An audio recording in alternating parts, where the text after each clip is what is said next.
और चलिए अब विस्तार से खबरों को देखते हैं। एलजी मनोज सिन्हा जम्मू में इंटरनेशनल डे ऑफ फॉरेस्ट के अवसर पर आयोजित एक कार्यक्रम में शिरकत करेंगे। कार्यक्रम का आयोजन कन्वेंशन सेंटर जम्मू में किया गया है।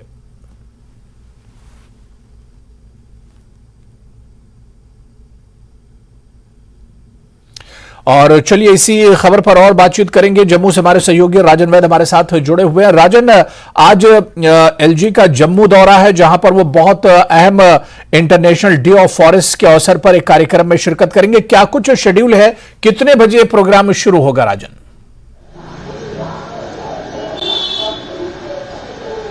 जी बिल्कुल अबू, मैं आपको बता दूं कि ये जो शेड्यूल है उसके मुताबिक 3:30 बजे आज दोपहर के बाद ये फंक्शन की शुरुआत होनी है जम्मू के कन्वेंशन सेंटर में। और इसमें तमाम जो सीनियर ऑफिशियल्स हैं फॉरेस्ट डिपार्टमेंट के, उसके अलावा डिविजनल कमिश्नर जम्मू और तमाम जो सीनियर ऑफिसर्स हैं वो ये इस मौके पे मौजूद रहेंगे। और इसमें कई अहम मुद्दों पे जो है बात हो सकती है, क्योंकि सबसे बड़ा जो चैलेंज है वो इस बात का है कि जो इकोसिस्टम है, जो हमारी इकोलॉजी है, उसके बीच में और जो हमारी जो सोसाइटी है, समाज बढ़ रहा है आगे, जो पॉपुलेशन बढ़ रही है, उसके बीच में एक बैलेंस कैसे रखा जाए। क्योंकि पिछले कई सालों में हमने देखा है कि जिस तरह से पॉपुलेशन में इजाफा हुआ है, उसी तरह से जो जंगलों की कटाई है, डिफॉरेस्टेशन है, वो काफी हद तक हुआ है। ये तमाम इश्यूज पे आज चर्चा होगी, क्योंकि पहले भी एलजी मनोज सिन्हा जब यहाँ पे फॉरेस्ट डिपार्टमेंट की बिल्डिंग का इनॉग्रेशन हुआ था, तब भी उन्होंने यही बात कही थी कि एक तो हमने कोशिश करनी है कि जो जंगलों में ही लोग रहते हैं उनका लाइवलीहुड कैसे बनाया जाए और उनको कैसे आजीविका दी जाए। उसके साथ साथ उन्होंने यह भी साफ कर दिया था कि जो आज बैलेंस है वो नहीं रहा। कहीं ना कहीं आज जिस तरह से जंगलों की कटाई हो रही है, वाइल्ड जानवर जो है वो सिटीज की तरफ जा रहे हैं खाने की तलाश में, और तो इसमें बैलेंस होना बहुत ही इम्पोर्टेंट है। और तमाम तरह के जो इस तरह के इश्यूज हैं उसको लेकर आज इस मौके पर जो चैलेंजेस हैं फॉरेस्ट डिपार्टमेंट के सामने, क्या क्या उसमें नया हो सकता है, तमाम इन बातों पे आज इस इंटरनेशनल फॉरेस्ट डे पे एलजी मनोज जब खिताब करेंगे तमाम पहलुओं को वो टच कर सकते हैं। जी अबू। बिल्कुल राजन, दो चीजें आज के इस प्रोग्राम का अगर मकसद देखा जाए तो इसके पीछे दो चीजें हैं। जैसा कि आप बता रहे थे कि जंगलों की जिस तरह से कटाई हो रही है, लकड़ी की स्मगलिंग हो रही है, उस पर बहुत हद तक एक तरह से काबू पाया गया है।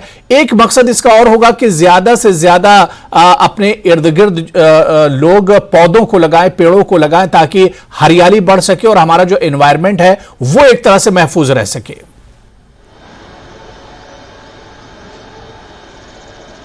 बिल्कुल आपने सही कहा, यही सबसे बड़ा चैलेंज जो है, ये इसी की तरफ जो है इशारा एलजी मनोज सिन्हा ने अपने हाल ही में एक फंक्शन में किया था। उन्होंने कहा था कि ठीक है, अब हमारी जो सोसाइटी है वो बढ़ रही है, हमारी जो पॉपुलेशन है वो अब हम दुनिया में नंबर 1 पॉपुलेशन में आ चुके हैं अब, लेकिन ये बहुत बड़ा चैलेंज जो है वो पोज करता है हमारे इकोलॉजी सिस्टम के लिए, क्योंकि उसके साथ हमने कहीं ना कहीं छेड़छाड़ की है। इंसान ने ही जंगलों में जाके इंक्रोचमेंट की है, जानवरों ने यहाँ आके इंक्रोचमेंट नहीं की। वो अपने ही इलाके में आते हैं खाने की तलाश में, उनको खाना नहीं मिलता है, क्योंकि वहां पे जो फल फ्रूट के जो जंगलों में जो होते थे पेड़, उनकी कटाई कर दी गई है। और जिस तरह से यहाँ पे इंफ्रास्ट्रक्चर बिल्डिंग हुई है, नई कॉलोनीज बसी हैं, तो इसमें एक बैलेंस रखना बहुत ही इंपॉर्टेंट है। दूसरी बात यह है कि जब जो लोग यहाँ पे नोमैडिक कम्युनिटी है, जो जंगलों में ही रहती है, अगर उनका जंगल नहीं होंगे तो उनका जो लाइवलीहुड है, जो जंगलों पे ही बेस होता है, वो भी कहीं ना कहीं इफेक्ट होगा। तो इस पे भी ध्यान देना होगा कि एक बैलेंस बना के हम सबको चलना है, क्योंकि चैलेंजेस बहुत ज्यादा है। क्योंकि पानी जो है उसकी वो भी जंगलों से जब होके आता है, जब जंगल नहीं रहेंगे तो एक तरह से एक श्रिंक होते जा रहे हैं, सूखते जा रहे हैं हमारे जंगल, वाटर बॉडीज भी उसके साथ साथ सूखती जा रही हैं। तो पौधे तो लगाने हैं, और ऐसे पौधे लगाने हैं जिसमें फल फ्रूट आए और जो जंगलों में जो जानवर हैं वो जंगलों तक रहे। आपको याद होगा अबू, जम्मू के गांधीनगर इलाका जो पॉश इलाका है वहां तक एक चीता जो है वो पहुंच गया था। कई दफा जो मैन एनिमल कॉन्फ्लिक्ट है हमें देखने को मिलते हैं। तो ये तमाम जो कॉन्फ्लिक्ट्स हैं ये एक चैलेंज पैदा करते हैं डिपार्टमेंट के लिए, हुकूमत के लिए, कि किस तरह से इसको रोका जाए, इनमें एक समन्वय बनाया जाए, इसको एक साथ लेके चला जाए। तो मुझे लगता है कि आज इन तमाम पहलुओं पे चर्चा होगी। जी बिल्कुल, लेकिन राजन, एक इस मुद्दे को लेकर, इस इशू को लेकर सबसे बड़ी जो चिंता है वो इसी बात की है कि जब जब इस तरह का दिन, साल में सिर्फ एक दिन इस तरह का मनाया जाता है, और जब इंटरनेशनल डे ऑफ फॉरेस्ट होता है तो इन तमाम मुद्दों को याद किया जाता है, इस पर चर्चा होती है, इस पर एक तरह से गौर किया जाता है। लेकिन जब यह दिन निकल जाता है तो फिर इन तमाम मुद्दों को एक तरह से भुला दिया जाता है, वो सक्रियता देखने को नहीं मिलती है, और वो तमाम चीजें जो साल भर होनी चाहिए वो देखने को नहीं मिलती हैं। तो ये एक बड़ा इशू है। यह आपने सबसे अहम बात कही अबू, क्योंकि ऐसा ही देखने को कमोवेश मिलता है। हमें हमेशा दिखता है कि आज के दिन तमाम वो बातें की जाएंगी और ब्लूप्रिंट जो है वो भी दिखाया जाएगा, एक प्लान भी बनाया जाएगा कि इस तरह से हमारे पास ये प्लान है जिसके माध्यम से हम इस चैलेंज को मीट कर सकते हैं। लेकिन वाकई जो है ढाक के 3 पात हम वाली बात हो जाती है, और जब ये अपने अपने ऑफिस में लौट जाते हैं तो वो जो एग्जीक्यूशन पार्ट है, जिसे हम एग्जीक्यूशन पार्ट बोलते हैं, कि जमीनी स्तर पे उसको एग्जीक्यूट करना है, वो नहीं हो पाता है। फिर अगले साल वापस इस इंटरनेशनल फॉरेस्ट डे पे इसी प्लान को नए बोतल में डाल के जो है पेश कर दिया जाता है। हालांकि ये एक दिक्कत है, लेकिन एलजी मनोज सिन्हा जिस तरह से संजीदगी के साथ चीजों को ले रहे हैं, तो मुझे लगता है कि कुछ बदलाव देखने को मिल सकते हैं, और कुछ देखे भी हैं। क्योंकि काफी कार्रवाई जो है, जो जंगल में जो लकड़ी माफिया है उसके खिलाफ भी हमें हाल ही में देखने में आई है, और जो स्मगलिंग होती थी, आसानी से जो जंगलों की कटाई होती थी, उस पर रोक तो आई है, लेकिन वापस इसमें काफी कदम उठाने पड़ेंगे। और ये कदम किस तरह से उठाए जाते हैं, और इसमें एलजी मनोज सिन्हा किस तरह से मॉनिटर कर पाते हैं। क्योंकि मुझे याद है कि एलजी मनोज सिन्हा ने खुद अपने पिछले एक फंक्शन में कहा था कि जो मैंने एक ट्राइबल एक्ट लाया है उसको सही मायने में लागू करना है, उसकी मॉनिटरिंग भी मैं ही करूंगा, हर दो महीने के बाद मॉनिटरिंग उसकी होगी। तो जिस तरह से एलजी मनोज सिन्हा कोशिश करते हैं कि ज्यादा से ज्यादा जो प्रोजेक्ट वो लॉन्च करते हैं उसकी मॉनिटरिंग भी की जाए, तो उस दिशा में अगर वो कदम उठाते हैं तो वाकई कुछ हमें इसका जो इम्पैक्ट है वो देखने को मिल सकता है। बिल्कुल राजन, क्योंकि अब ये ग्लोबल वार्मिंग की अगर बात करते हैं तो पूरी दुनिया के लिए एक बहुत बड़ा चिंता का इशू है, एक बहुत बड़ा मुद्दा है। लेकिन और इसमें अगर फॉरेस्ट की हम बात करते हैं, पेड़ पौधों की अगर हम बात करते हैं, तो एक इनका बड़ा योगदान रहता है। तो जब इस तरह का दिन मनाया जाता है और इस तरह का जब कोई प्रोग्राम होता है तो उसमें ग्लोबल वार्मिंग पर चर्चा जरूर होती है। बिल्कुल अबू, आज ग्लोबल वार्मिंग केवल जम्मू कश्मीर में ही चर्चा नहीं है, विश्व में इस पे चर्चा हो रही है। जिस तरह से हमने पहले भी अपनी कई रिपोर्ट्स में बताया है कि बेमौसम बरसात जब होती है, तेज हवाएं चलती हैं।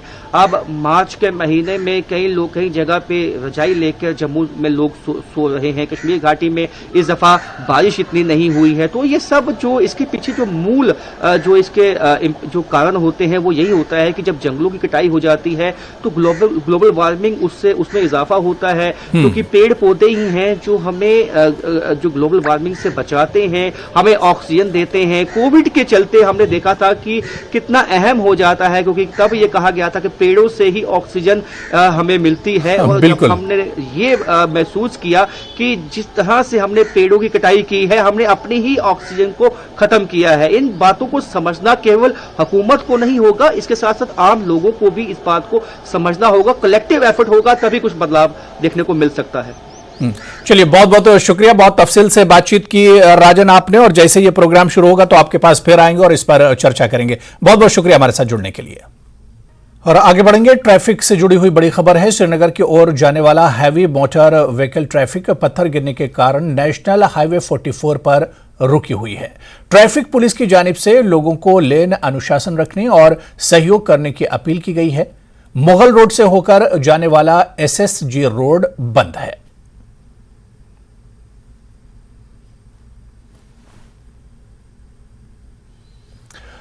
और इस खबर पर और जानकारी लेंगे, हमारे सहयोगी रईस हमारे साथ फोन लाइन पर हमारे साथ जुड़े हुए हैं। रईस, इस वक्त क्या अपडेट है आपके पास? कहा जा रहा है कि पत्थर गिरने की वजह से नेशनल हाईवे 44 पर जो है बड़ा ट्रैफिक जैम लगा हुआ है।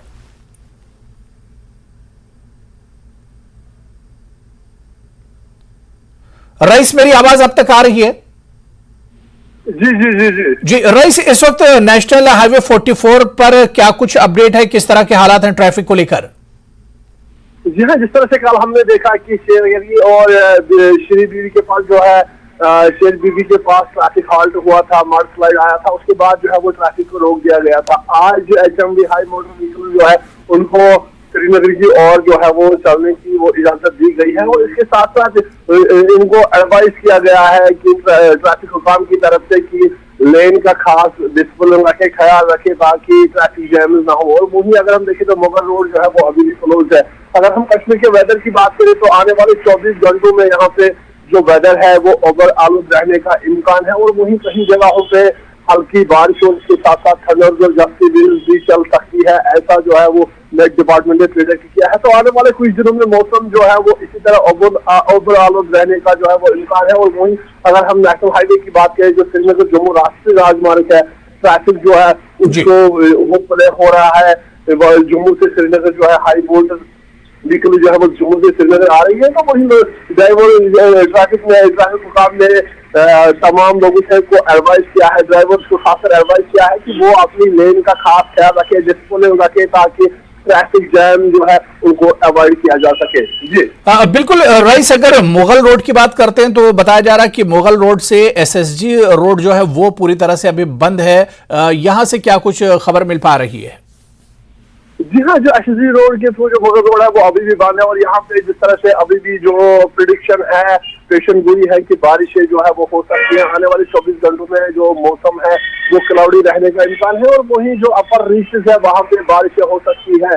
तो यही वजह है कि अभी भी जो है मुगल रोड जो है उसको अभी क्लोज ही रखा गया है, जबकि जो श्रीनगर जम्मू राष्ट्रीय राजमार्ग है वहाँ पे ट्रैफिक को छोड़ दिया गया है और श्रीनगर की और जो है वो हाई मोटर व्हीकल HMV जो है वो आ रही है। लेकिन साथ ही साथ यहाँ पे ऐसा माना जा रहा है कि अगर मौसम खराब होता है या मौसम में कोई तब्दीली आती है, बारिशें होती है, तो उसके चलते जो है वो लैंडस्लाइड और मड स्लाइड जो है श्रीनगर जम्मू राष्ट्रीय राजमार्ग से आते हैं और वही मुगल रोड की भी इसी तरह की स्थिति हो जाती है। तो ऐसे में जो है ट्रैफिक हुकाम ने जो है वो लोगों को एडवाइस किया है कि वो पूरा कोऑपरेट करें और डिसिप्लिन रखें ताकि जो ट्रैफिक जैम है उनको अवॉइड किया जा सके। बिल्कुल रईस, एक आखिरी सवाल, यानी जो लोग नेशनल हाईवे 44 पर निकलना चाहते हैं या मुगल रोड और SSG रोड की तरफ जाना चाहते हैं वो पहले जानकारी ले लें, मौसम का हालचाल जान लें, उसके बाद ही अपने घरों से निकलें।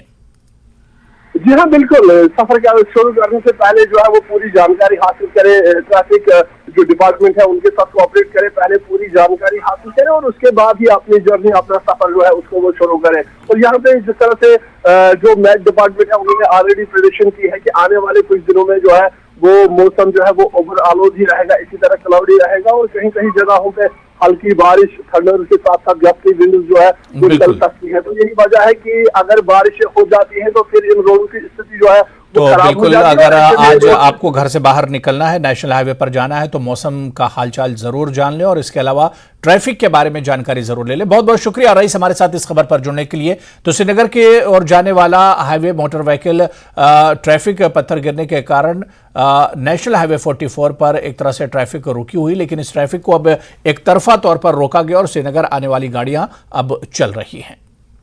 चलिए आगे बढ़ेंगे। कश्मीर सेंट्रिक पार्टियां जैसे नेशनल कॉन्फ्रेंस और PDP आजकल अपना ज्यादा वक्त जम्मू में गुजार रही हैं। परिसीमन के बाद जम्मू क्षेत्र में विधानसभा सीटों में इजाफा किया गया है। यही वजह है कि किसी जमाने में जम्मू को नजरअंदाज करने वाली राजनीतिक पार्टियां अब जम्मू के वोटरों को लुभाने में लगी हुई हैं।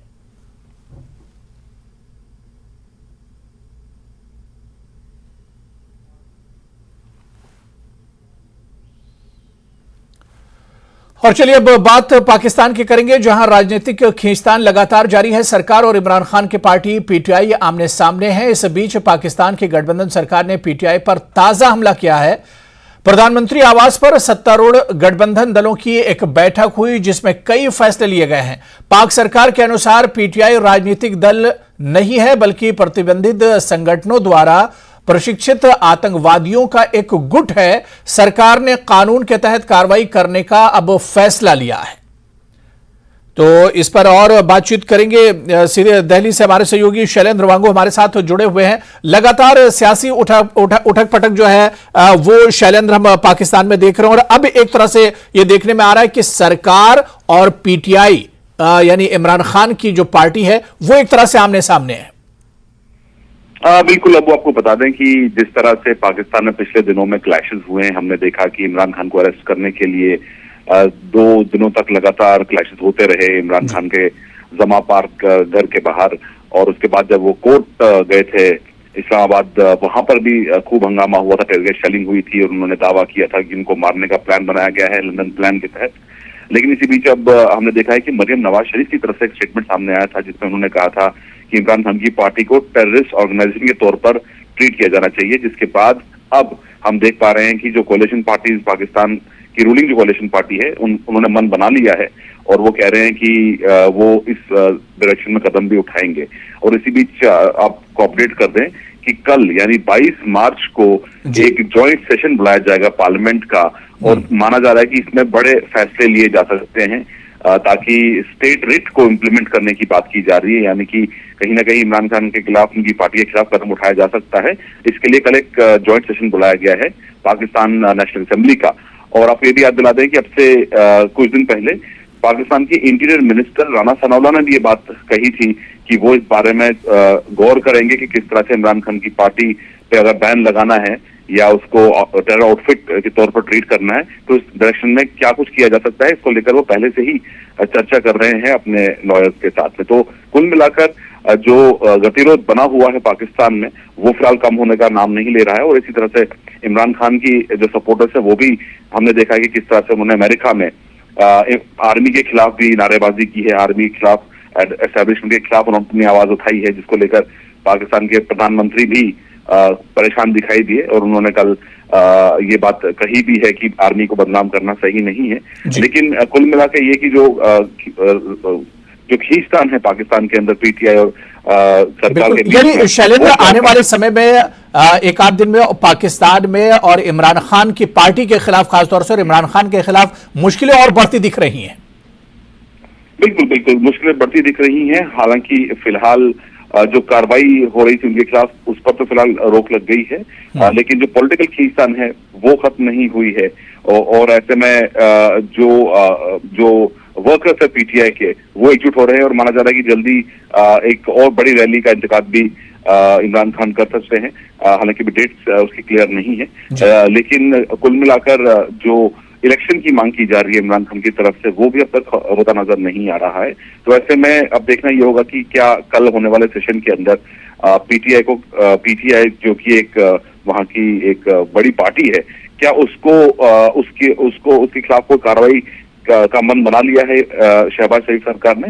इसको लिए कल हमें देखना होगा कि कल वहां की नेशनल असेंबली में किस तरफ ये फैसला जाता है। तो बिल्कुल पाकिस्तान में राजनीतिक खींचतान लगातार जारी है। बहुत बहुत शुक्रिया शैलेंद्र हमारे साथ जुड़ने के लिए। अब देखना यह होगा कि 22 मार्च यानी कल संसद का एक संयुक्त सत्र बुलाने का फैसला सरकार ने लिया है, तो इसमें क्या कुछ फैसला इमरान खान और उनकी पार्टी के खिलाफ लिया जाता है, यह देखना बहुत अहम होगा। चलिए इस वक्त एक और बड़ी खबर आ रही है, आपको बता दें कि अमृतपाल सिंह से जुड़ा हुआ मामला है। पंजाब पुलिस की टीम अब आसाम पहुंची है। हरजीत सिंह भी इस टीम के साथ है। खालिस्तान समर्थक नेता है हरजीत ने कल सरेंडर किया था, जिसे लेकर आज पंजाब की पुलिस अब आसाम पहुंची है, क्योंकि लगातार अमृतपाल सिंह को ढूंढने की कोशिश की जा रही है। पंजाब पुलिस के जरिए आसपास के तमाम स्टेट में अलर्ट जारी कर दिया गया है और लगातार पुलिस की कोशिश है कि अमृतपाल को गिरफ्तार किया जाए। और इसी सिलसिले में पंजाब पुलिस की एक टीम अब आसाम पहुंची है। हरजीत सिंह भी टीम के साथ है और खालिस्तान समर्थक नेता हरजीत है, जिसे कल ही इसने सरेंडर किया था। सीधे गुवाहाटी का रुख करेंगे, जहां से हमारे सहयोगी निलॉय हमारे साथ जुड़े हुए हैं। निलॉय, कहा जा रहा है कि आज पंजाब पुलिस की एक टीम अमृतपाल मामले में असम पहुंच रही है, किस तरह का अपडेट मिल रहा है, क्या खबर है? जी हुरारा, ये कल शाम से ही ये कहा जा रहा था कि हरजीत सिंह जो चचा है अमृतपाल के, जो सरेंडर किए थे, उनको लेके पंजाब टीम असम पहुंचेगी। और ये कहा जा रहा था कि वो दिल्ली से ही वहां से एरोप्लेन, हवाई जहाज के जरिए यहाँ पहुंचेंगे।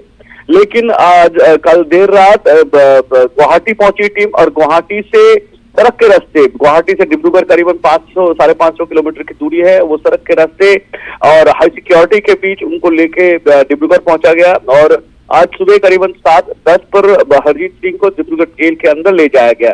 तो हरजीत सिंह के साथ कुल मिला के अब डिब्रूगढ़ जेल में जो खालिस्तान समर्थक है या जो अमृतपाल के जो करीबी जो सहयोगी है, वो 5 जने अब डिब्रूगढ़ जेल के अंदर है। और असम पुलिस के जो आला अफसर है वो डिब्रूगढ़ में पिछले 5 दिनों से डिब्रूगढ़ में ही है और सारे जो सुरक्षा के जो पहलू है वो वहां पे देख रहे हैं। और कहा ये भी जा रहा है कि हो सकता है कि अमृतपाल का ड्राइवर है जी, तो उनका ड्राइवर को भी यहाँ ले आया जाएगा डिब्रूगढ़। और इसके अलावा और करीबी 7-8 लोगों को भी आने की गुंजाइश है ले आने की डिब्रूगढ़ में। चलिए, दोबारा आपसे निर्वाह में जुड़ेंगे और इस पर अपडेट लेते रहेंगे। बहुत बहुत शुक्रिया हमारे साथ जुड़ने के लिए। तो अमृतपाल मामले में अब पंजाब पुलिस ने असम का रुख किया है, जहां पर वो खालिस्तानी समर्थक नेता हरजीत सिंह भी पुलिस के साथ मौजूद है। तो पंजाब पुलिस की कोशिश है कि जल्द से जल्द अमृतपाल सिंह को गिरफ्तार किया जाए। चलिए, फिलहाल आज के एजेंडे में इतना ही। नमस्कार।